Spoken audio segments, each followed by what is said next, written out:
জয় যিশু। মণ্ডলীর কাজ।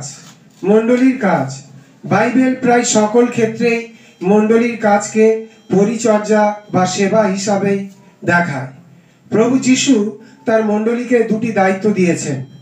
পৃথিবীতে বসবাসকারী প্রতিটি মানুষকে প্রভু যিশুর অনুগামী হবার জন্য উৎসাহ দিতে মণ্ডলী দায়ী। আমাদের প্রভু মণ্ডলীকে এই মহান দায়িত্ব দিয়েছেন, তোমরা গিয়ে সমস্ত জাতির লোকদের আমার শিষ্য করো, পিতা পুত্র ও পবিত্র আত্মার নামে তাদের বাপ্তিস্ম দাও।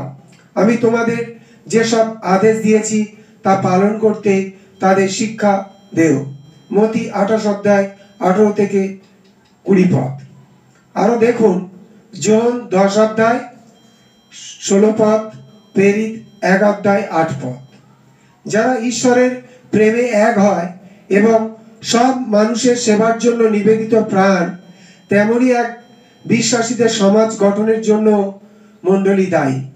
এফেসীয় 4 অধ্যায় 11 থেকে 13 পদ বলেছে, মণ্ডলীর নেতাদের দায়িত্ব হলো ঈশ্বরের লোকদের তার সেবা করার জন্য প্রস্তুত করা, যাতে খ্রিস্টের দেহ তৈরি হতে পারে, যতক্ষণ না আমরা বিশ্বাসের একতায় পৌঁছাই এবং ঈশ্বরের পুত্রকে ভালোভাবে জেনে পূর্ণতা প্রাপ্ত হই, আর খ্রিস্টের পূর্ণতায় আমরাও পরিপূর্ণ হয়ে উঠি। মতি 5 অধ্যায় 13 থেকে 16 পদ, 22 অধ্যায় 37 থেকে 39 পদ, 25 অধ্যায় 37 থেকে 40 পদ, ফিলিপিও 2 অধ্যায় 15 পদ। জয় যিশু।